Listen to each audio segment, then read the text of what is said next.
Part 1. You will hear a radio interview about an upcoming fair. First, you have some time to look at questions 1 to 4.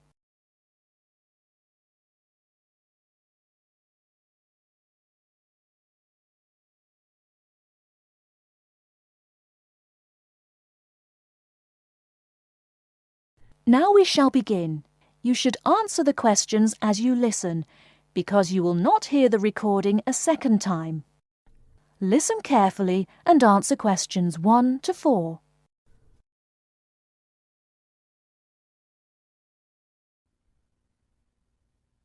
Good afternoon and welcome to City Hour, the radio show that brings you all the latest information about events in and around our city. Today we have with us Cynthia Smith, who is heading up this year's City Fair. Cynthia, would you start by giving us some of the basic information about the fair? Where will it take place this year? I'm glad you asked that question because I know most people will be expecting the fair to be at the fairgrounds as usual, but we've had to change the location this year due to some construction work. You know, they're building the new high school in that neighbourhood and they've been using the fairgrounds as a place to store construction materials. So we've moved the fair to City Park, which I think is a wonderful location. Yes, that will be a great place for the fair. I understand that the fair begins on Friday morning with a special opening event. Actually, it won't begin until that evening, but you're right about the special event. Traditionally, we've begun with a parade, but this year our opening event will be a special dance performance. And the most exciting part is that the mayor will be one of the dancers. The mayor is a woman of many talents. Cynthia, could you tell our listeners about the price of admission? What will it cost to attend the fair? We're trying to keep the price down as much as possible. A 3-day pass is just $25, or you can buy a Saturday or Sunday only pass for $15. The opening event on Friday, the dance performance, doesn't cost anything to attend, and we're hoping a lot of people will come to watch that.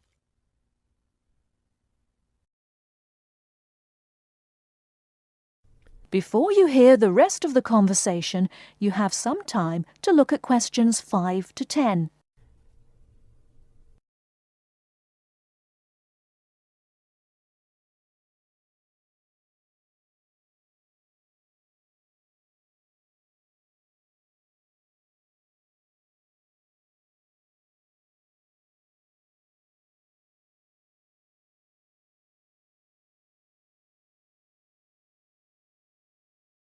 Now listen and answer questions 5 to 10.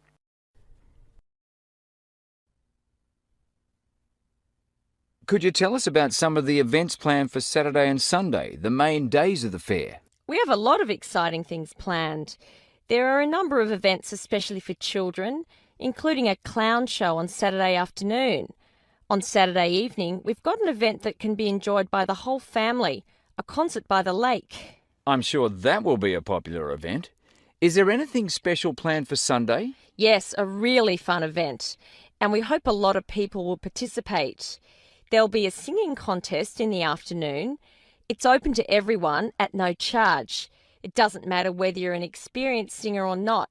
If you've always dreamed of singing on stage, this is your chance. That sounds like a lot of fun. I think it will be. I'd also like your listeners to know that besides the special events I've mentioned, there will be things taking place all weekend. For example, at the food court, international food will be served. You'll be able to sample dishes from all around the world. There will also be special games for children at different locations around the fair. Will there be things people can buy, souvenirs, anything like that? We have a large area set aside where there will be crafts for sale. This will be an opportunity to buy many lovely handmade things and to get to know some of our local artists and craftspeople as well. It sounds like there will be a lot of fun for everyone at this year's fair. Thank you for sharing the information with us, Cynthia. Thank you for inviting me.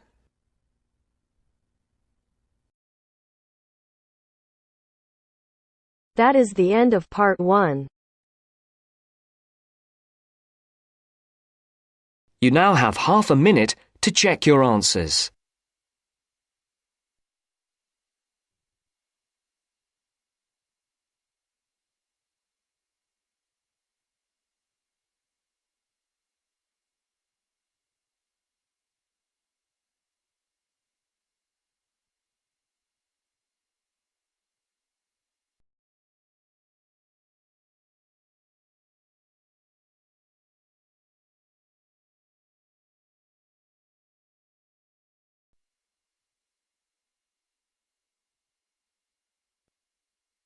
Now turns to Part 2.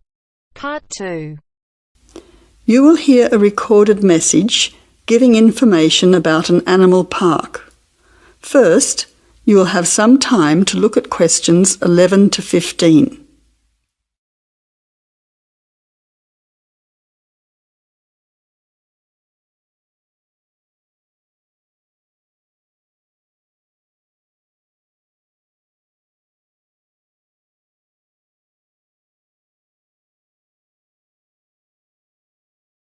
Now listen carefully to the first part of the message and answer questions 11 to 15. Welcome to the Australian Wildlife Park Information Line. The Australian Wildlife Park is very proudly owned and operated by an Australian family, John and Amanda Brooks, who operate the Australian Wildlife Park with their children, David and Sandra. The family doesn't receive any government assistance. It's solely funded by tourists visiting the park. Thank you for your support and assistance. When the Brooks family purchased the Australian Wildlife Park in 1987, the park housed a small collection of animals and birds on a modest 5-acre or 2-hectare property. A few years later, the park doubled in size when the family purchased the adjoining property. Also, the collection of animals started to boom. In May 2003, the family designed and built a new park in the public open space, once again more than doubling in size. The park now features about 200 species with more than 2,000 head of animals, birds and reptiles. Regarding the entry fee, adults pay $23, children aged 3 to 14 pay $10, age pensioners are $17 and students are $16. One of the great things about the Australian Wildlife Park is that all of the attractions are included in the entry fee. No extra money is needed around the park, so make the most of your experience. All shows, talks, photo opportunities and animal food are included in your entry fee.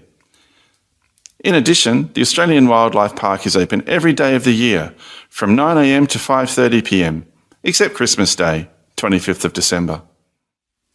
Before the final part of the message, you now have 20 seconds to look at questions 16 to 20.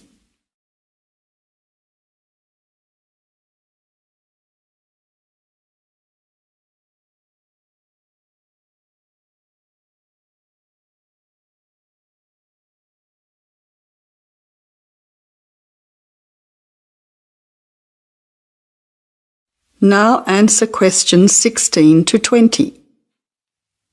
Several attractions are available to visitors to the Australian Wildlife Park. Firstly, you can meet the koalas between 10 a.m. and 4:30 p.m. Here, people can view the koala colony in a natural environment. Another attraction is to feed the kangaroos between 9 a.m. and 5:30 p.m. Visitors can take a walk through the kangaroo enclosure, viewing them in a natural environment. Kangaroo food is provided and the kangaroos are very friendly. Also enjoyable are the wombats. At 11 a.m, 2 p.m and 3:45 p.m, there are interactive shows where the team is delighted to introduce you to these popular animals. Other attractions that may interest you are an interactive farmyard, suitable for children of all ages. Animal food is provided and the animals are very friendly. In addition, the working farm is where the country comes to town. Visitors can milk a cow, bottle feed a lamb, watch farm dogs gathering the sheep. All the excitement of a real Australian farm. When they ask for volunteers, be sure to put your hand up. Everyone can get involved. We at the Australian Wildlife Park hope all our visitors have an enjoyable time. See you soon. That is the end of Part 2. You now have half a minute to check your answers.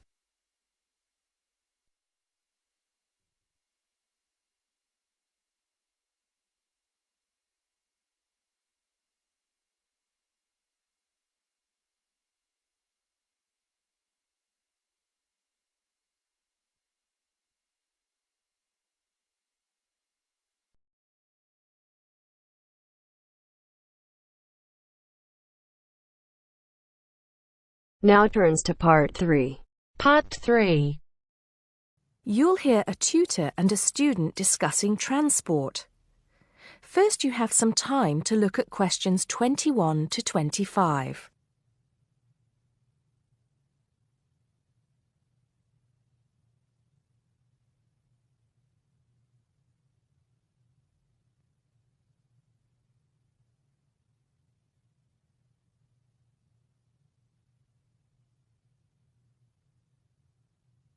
Now listen carefully and answer questions 21 to 25.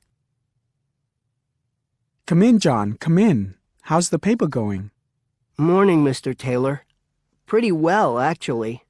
Good, good. It's not all about bicycles, is it? I know you've got a thing about bicycles. Yes, but that's just... There are other ways to get around town, you know. Yes, I know, and I think I've researched pretty well all of them. Right then. So your paper's about urban transport in London, eh? Not just London, but that is going to be the focus. I've also looked at urban transport systems in cities around the world. Madrid, Beijing, Mexico City, Amsterdam, Paris, other countries too. You have been busy, haven't you? What's the purpose of your study? Well, two things really. I want to see if there are more efficient ways of organizing urban transport systems while cutting down on traffic congestion, and of course pollution, and to find ways of encouraging people to use public transport instead of their cars. Let's start with that then, with cars. I think you'll have a hard time thinking of ways to persuade people to swap their cars for a crowded bus or underground train. They're convenient, comfortable, faster, and sometimes they're a status symbol too. Okay, I agree that cars will probably always be the most popular means of transport, but there are ways to cut down the number of people who bring their cars into the city. It's a problem that affects every big city, and several methods have been tried. I know, as I've found to my cost. When I go into London, which I do 2 or 3 times a week, I have to pay £5 to get into the city centre. Has your research thrown up any more places where they do this? Oh, yes. Apart from London, there's Oslo, Stockholm, Singapore. Now, there, in Singapore, they've got it really organized. They've imposed a tax on all roads leading into the city centre, and they have electronic sensors that identify each car, and then debit a credit card belonging to the owner. Before you hear the rest of the conversation, you have some time to look at questions 26 to 30.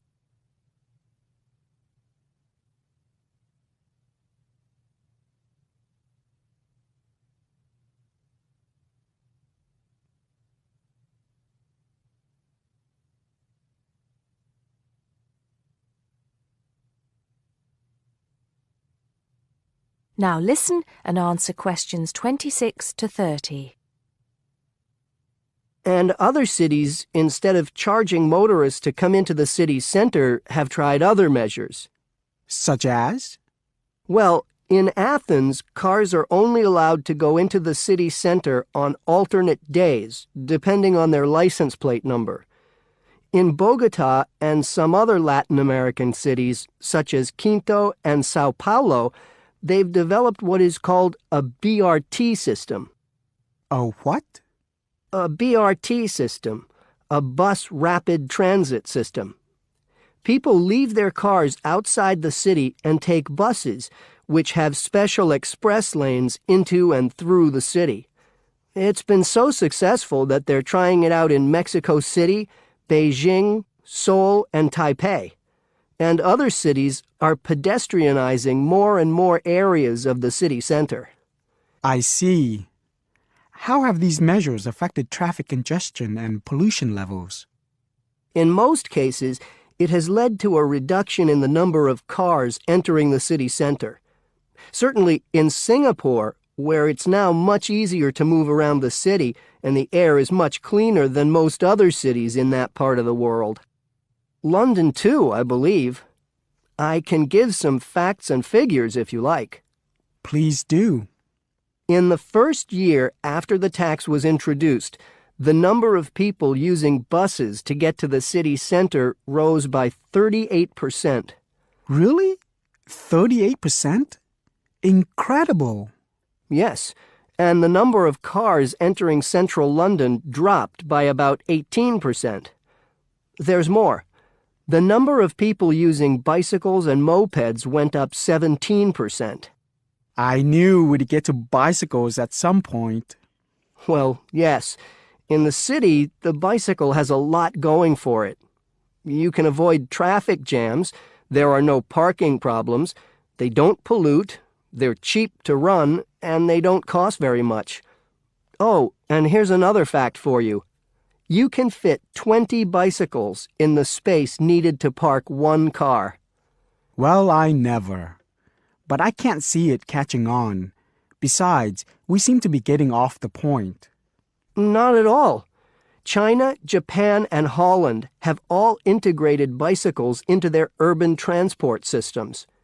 In Holland and Japan, they've got special parking areas for commuters who get to the station by bike. And Japan has even built multi-story parking facilities for bikes close to railway stations. Then look at America. In New York, delivery services use bicycles because they can deliver messages and small parcels far more quickly and at much lower cost than cars or vans. Even the police use bicycles. In fact, in about 80% of the towns in America where the population is around 500,000, the police regularly patrol on bicycles. And they have proved to be effective because they can reach the scene of an accident or crime faster and more quietly than officers in patrol cars, making a lot more arrests per officer. Well, you do know your bicycles, don't you? But I do need to hear more about the public transport system and what's to be done about that. And I'd like you to look a bit more into the economics of it, how much it will cost to improve the situation, and so on. Okay? Right. See you next Tuesday. Yes, next Tuesday. Bye, Mr. Taylor.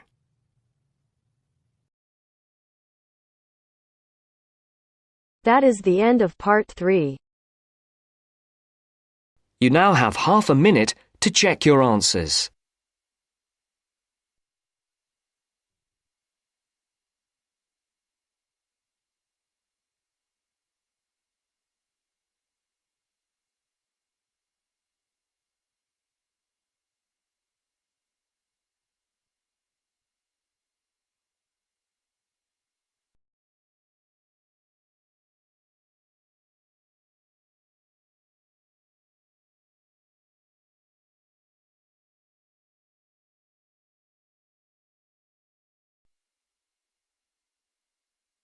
Now turns to part 4. Part 4. You will hear a lecturer talking about the solar eclipse in history. First, you have some time to look at questions 31 to 36.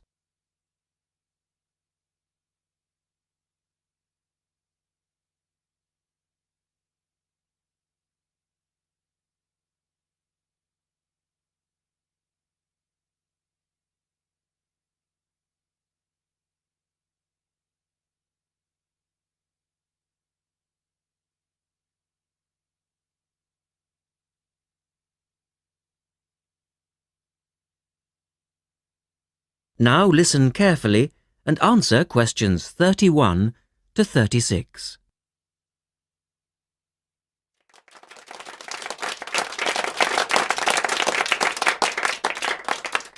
Good evening and welcome to this month's Observatory Club lecture.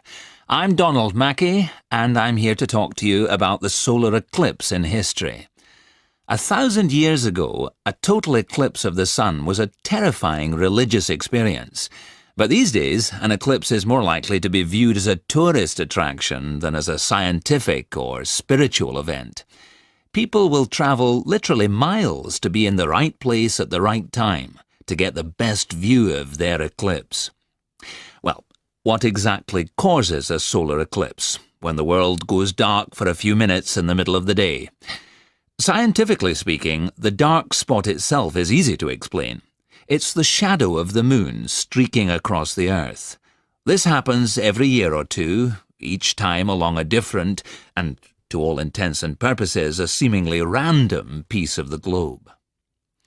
In the past, people often interpreted an eclipse as a danger signal heralding disaster, and in fact the Chinese were so disturbed by these events that they included among their gods one whose job it was to prevent eclipses. But whether or not you're superstitious or take a purely scientific view, our earthly eclipses are special in three ways. Firstly, there can be no doubt that they're very beautiful. It's as if a deep blue curtain had fallen over the daytime sky as the sun becomes a black void surrounded by the glow of its outer atmosphere. But beyond this, total eclipses possess a second, more compelling beauty in the eyes of us scientists, for they offer a unique opportunity for research. Only during an eclipse can we study the corona and other dim things that are normally lost in the sun's glare. And thirdly, they are rare. Even though an eclipse of the sun occurs somewhere on Earth every year or two, if you sit in your garden and wait, it will take 375 years on average for one to come to you. If the moon were any larger, eclipses would become a monthly bore. If it were smaller, they simply would not be possible. The ancient Babylonian priests, who spent a fair bit of time staring at the sky, had already noted that there was an 18-year pattern in their occurrence, but they didn't have the mathematics to predict an eclipse accurately. In the second part, the speaker talks about a number of scientists. Look at questions 37 to 40.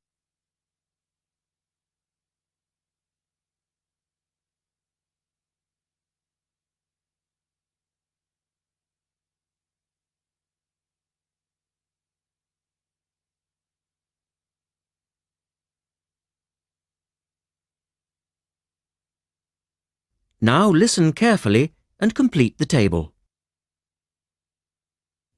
It was Edmund Halley, the English astronomer, who knew his maths well enough to predict the return of the comet, which incidentally bears his name, and in 1715 he became the first person to make an accurate eclipse prediction.